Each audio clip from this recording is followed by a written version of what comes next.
हर हर महादेव, राधे राधे, जय श्री कृष्णा। दोस्तों मित्रों, आज का ये वीडियो मैं बहुत सोच समझकर बना रही हूँ, क्योंकि ये बात सिर्फ धर्म का नहीं है, सिर्फ विज्ञान का नहीं है। ये बात है इंसान की सबसे गहरी तड़प का। संतान, एक बच्चे की किलकारी, एक छोटे से हाथ का छूना, एक मासूम को गोदी में लेना, किसी को माँ या पापा कहना। दुनिया में शायद ही कोई खुशी इससे बड़ी नहीं होती है, लेकिन कुछ घरों में ये खुशी आती ही नहीं। और जब नहीं आती तो समाज क्या करता है? उंगली उठाता है, ताने मारता है, दोष ढूंढता है, और वह दोष ज्यादातर लगाते हैं किस पर? उस औरत पर जो पहले से ही टूटी हुई होती है। आज इस वीडियो में मैं आपसे बात करूंगी गरुड़ पुराण के उन रहस्यों की जो बताते हैं कि संतान ना होने के पीछे असल में क्या होता है। लेकिन साथ में मैं ये भी कहूंगा जो शायद कोई नहीं कहता।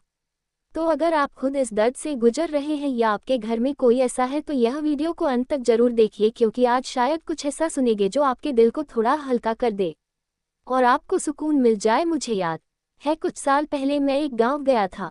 वहां एक बुजुर्ग महिला मिली। नाम था उनका सावित्री बाई। उनके बेटे की शादी को 10 साल हो चुके थे, कोई बच्चा नहीं। सावित्री बाई रोज सुबह उठकर पीपल के पेड़ पर जल चढ़ाती थी, हर सोमवार उपवास रखती थी, हर मंगल को हनुमान जी का पाठ। मैंने उनसे पूछा, माँ इतना करती है तो क्या लगता है भगवान सुनते हैं? वो थोड़ी देर चुप रही, फिर बोली, बेटा भगवान जरूर सुनते हैं, लेकिन वह हमें वह देते हैं जो हम मानते हैं, वह नहीं। मैं चौंक गया। एक अनपढ़ गांव की बुजुर्ग महिला ने वह बात कह दी जो बड़े बड़े ज्ञानी और विद्वान नहीं कह पाते, और उसी दिन से मुझे लगा इस विषय पर गहराई से सोचना चाहिए। आज भारत में करोड़ों दंपत्ति हैं जो संतान के लिए तरस रहे हैं।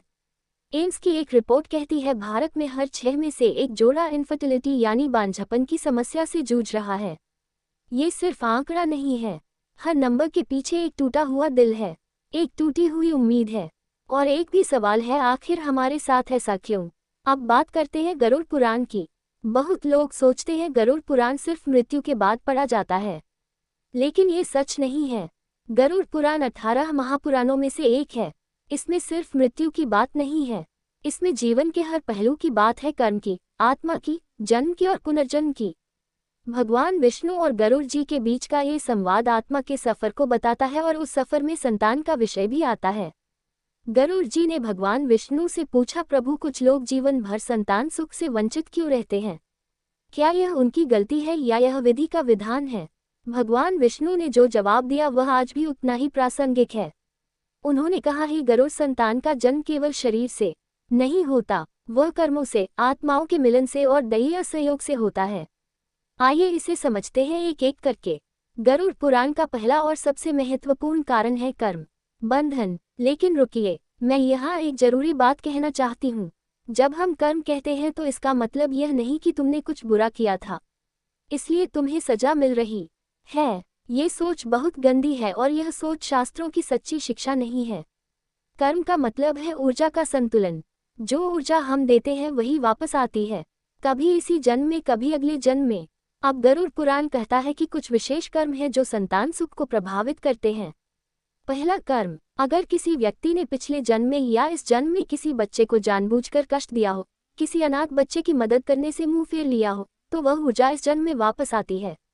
दूसरा कर्म, माता पिता का अपमान।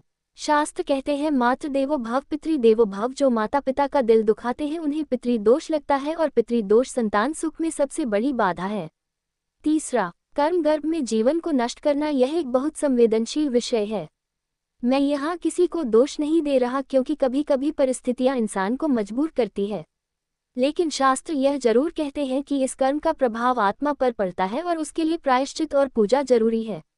अब एक जरूरी सवाल, क्या इसका मतलब यह है कि जो लोग बच्चे पैदा कर लेते हैं वह सब पुण्य आत्मा है? नहीं, बिल्कुल नहीं। कुछ लोग बच्चे पैदा तो करते हैं, लेकिन उन बच्चों को प्यार, सम्मान और अच्छी जिंदगी नहीं देते। तो संतान होना सिर्फ एक घटना है। संतान को अच्छा इंसान बनाना असली पुण्य है। ये वो हिस्सा है जो मुझे सबसे ज्यादा सोचने पर मजबूर करता है। गरुड़ पुराण और कई अन्य शास्त्र कहते हैं, हर आत्मा अपने माता पिता खुद चुनती है। जी हाँ, आत्मा पहले से तय करती है, मुझे किस घर में जन्म लेना है, किसे माँ बनाना है, किसे पिता। ये चुनाव क्यों होता है? क्योंकि आत्मा को एक उद्देश्य के साथ जन्म लेना होता है। कोई आत्मा आती है एक महान वैज्ञानिक बनने के लिए, कोई आती है किसी परिवार के दर्द को खत्म करने के लिए, कोई आती है प्रेम देने के लिए। और जब किसी घर में वह परिस्थितियां नहीं होती जो उस आत्मा के उद्देश्य के लिए जरूरी हो, तो वह आत्मा वहां जन्म नहीं लेती। इसे एक उदाहरण से समझते हैं। मान लीजिए एक बीज है, आम का बीज। अगर उसे रेगिस्तान की सूखी मिट्टी में डाल दो तो क्या वह उगेगा? नहीं, उसे चाहिए सही मिट्टी, सही पानी, सही धूप। ठीक वैसे ही एक पवित्र आत्मा उसी घर में जन्म लेती है जहां उसके विकास के लिए सही माहौल हो। लेकिन यहाँ एक और पहलू है। कभी कभी कुछ आत्माएं किसी घर के करीब आती है, बार बार आती है, लेकिन उस घर में जन्म नहीं लेती। क्यों? क्योंकि वह घर का कर्म अभी शुद्ध नहीं हुआ। जैसे ही वह घर पुण्य कर्म से, प्रेम से, सेवा से शुद्ध होता है, वह आत्मा आ जाती है। इसीलिए शास्त्र कहते हैं, पहले खुद को बदलो, घर को पवित्र करो, तब देखो जीवन का रास्ता खुद मिल जाता है। क्या आपने कभी किसी घर में घुसते ही महसूस किया है, यहाँ अजीब सी शांति है या यहाँ दम घुटता है? ये सिर्फ आपकी कल्पना नहीं है। हर घर की एक ऊर्जा होती है। जिस घर में रोज झगड़ा होता है, पति पत्नी एक दूसरे को नफरत करते हैं, बड़े बुजुर्गों को तकलीफ दी जाती है, पैसों के लिए रिश्तों को कुचला जाता है, उस घर की ऊर्जा नकारात्मक हो जाती है और एक नई कोमल पवित्र आत्मा उस ऊर्जा में जन्म लेना नहीं चाहती। यह कोई अंधविश्वास नहीं है। आधुनिक विज्ञान भी कहता है, बच्चे के जन्म से पहले मां की मानसिक अवस्था गर्भ में पल रहे शिशु को बहुत प्रभावित करती है। तनाव में रहने वाली मां के शरीर में कोर्टिसोल हार्मोन बढ़ता है जो फर्टिलिटी को कम करता है। यानी विज्ञान भी कह रहा है, प्रेम और शांति जीवन को बुलाती है। मुझे याद है एक और किस्सा। एक दोस्त ने बताया, उनके रिश्तेदार के घर में 10 साल तक बच्चा नहीं हुआ। घर में रोज लड़ाई, सास बहू का झगड़ा, पति पत्नी में कोई प्यार नहीं। फिर एक दिन उन दोनों ने तय किया, सब कुछ छोड़ो, एक नई शुरुआत करते हैं। शहर छोड़ा, नई जगह गए, रिश्ते सुधारे, माँ बाप से माफी मांगी, मंदिर गए, सेवा करने लगे और 1 साल के अंदर उनके घर में किलकारी गूंजी। क्या ये सिर्फ सहयोग था? मैं नहीं मानता। अब मुझे एक बात कहनी है जो शायद कुछ लोगों को अच्छी ना लगे, लेकिन यह कहना जरूरी है। हमारे समाज में जिस दंपत्ति के बच्चे नहीं होते, उनके साथ जो होता है वह बहुत क्रूर है। रिश्तेदार पूछते हैं, अभी तक कोई खुशखबरी नहीं। पड़ोसी फुसफुसाते हैं, सुना है भाभी में कोई कमी है। माँ बाप ताने देते हैं, हमें तो नाती पोते देखने नहीं मिलेंगे। और सबसे ज्यादा तकलीफ देने वाली बात, त्योहारों पर, शादियों में उन्हें अलग नज़र से देखा जाता है। बांझ, निसंतान, अपूर्ण, ये शब्द किसी इंसान की रूह को तोड़ने के लिए काफी है। मैं आपसे एक सवाल पूछना चाहता हूँ। अगर कोई आपसे कहे तुम अधूरे हो, तुम्हारी जिंदगी बेकार है, तुम्हारे जीने का कोई मतलब नहीं, तो आपको कैसा लगेगा? बिल्कुल वैसा ही लगता है उन दंपतियों को। हर दिन, हर त्योहार, हर मिलन, शास्त्र कहते हैं किसी के दुख पर नमक छिड़कना खुद एक पाप है। तो अगर आप ऐसा कर रहे हैं तो रुकिए, और अगर आप ऐसे दर्द में हैं तो जानिए आप अकेले नहीं हैं और आप अधूरे नहीं हैं। अब मैं आपसे कुछ ऐसा कहूँगा जो शायद पहले कभी किसी ने नहीं कहा। कभी कभी संतान ना होना सजा नहीं है, ये सुरक्षा है। हाँ, भगवान कभी कभी किसी बच्चे को इसलिए नहीं भेजते क्योंकि वह जानते हैं उस बच्चे को उस घर में बहुत दुख सहना होगा, या उस दंपत्ति को अभी कुछ और करना है, कोई और उद्देश्य है उनके जीवन का। मैं आपको एक ऐतिहासिक उदाहरण देता हूँ।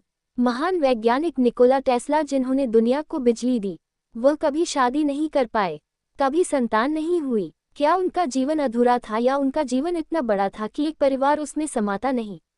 स्वामी विवेकानंद, APJ अब्दुल कलाम, इन महान आत्माओं का कोई बच्चा नहीं था, लेकिन इन्होंने करोड़ों बच्चों की जिंदगी बदली। कभी कभी भगवान आपको एक बच्चा देने की बजाय आपको लाखों बच्चों का आशीर्वाद देते हैं। अब बात करते हैं उन उपायों की जो शास्त्र बताते हैं। लेकिन पहले एक बात, यह उपाय कोई जादू नहीं है, ये शॉर्टकट्स नहीं है, ये है आपके जीवन को शुद्ध करने के रास्ते। पहला उपाय, पितृश शांति। अगर आपके घर में पितृश है, यानी पूर्वजों की आत्माएं अशांत हैं, तो उनकी तृप्ति के लिए श्राद्ध करें, पिंडदान करें, गया जाए या किसी पवित्र स्थान पर। पितरों को प्रसन्न करने से घर का वातावरण बदलता है।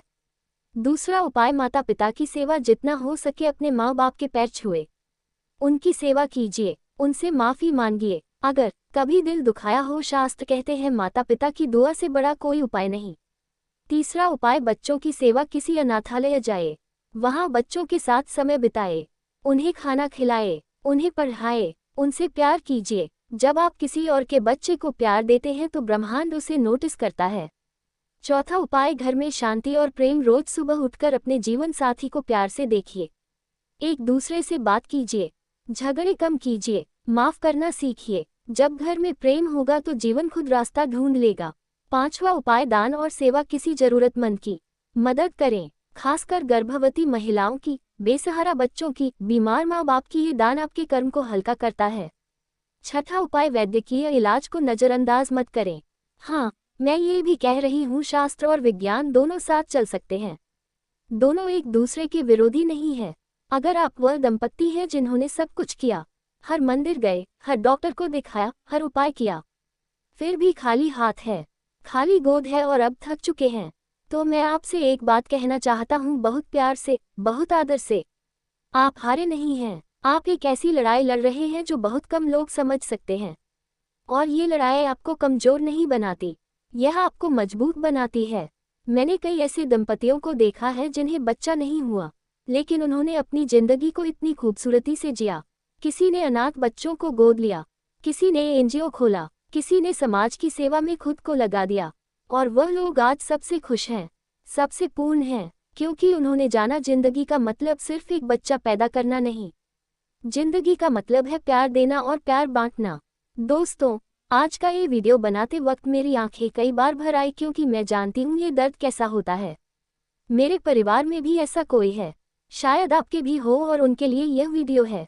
तो अगर आप किसी ऐसे दंपत्ति को जानते हैं जो इस दर्द से गुजर रहे हैं, तो अगली बार जब उनसे मिले यह मत पूछिए कब होगा, बस उनसे पूछिए कैसे हो, बस इतना काफ़ी है। और अगर आप खुद उस दर्द में हैं तो याद रखिए, हर खाली गोद अधूरी नहीं होती, कुछ जवन इससे भी बड़े उद्देश्य के लिए होते हैं, और ईश्वर की योजना हमेशा हमारी समझ से बड़ी होती है। रहिए प्यार में, रहिए शांति में, और भरोसा रखिए, जो होना है होकर रहेगा, जो नहीं हुआ शायद उसकी वजह भी एक दिन समझ आएगी। संतान सुख का न मिलना एक अत्यंत संवेदनशील और व्यक्तिगत विषय है। अक्सर यह कहा जाता है कि पुरुषार्थ के बिना भाग्य सिद्ध नहीं होता। यदि कोई समस्या आ रही है तो केवल उसे भाग्य मानकर बैठ जाना उचित नहीं है। आज के समय में चिकित्सा विज्ञान ने इतनी प्रगति कर ली है कि कई ऐसी समस्याओं का समाधान संभव है जिन्हें पहले असंभव माना जाता था। अगर दोस्तों आज की वीडियो आप सबके दिल में उतर गई हो तो हमारी कथावर्धन चैनल को सब्सक्राइब जरूर कर लेना, और वीडियो को लाइक शेयर जरूर करना एक नई वीडियो के साथ। धन्यवाद।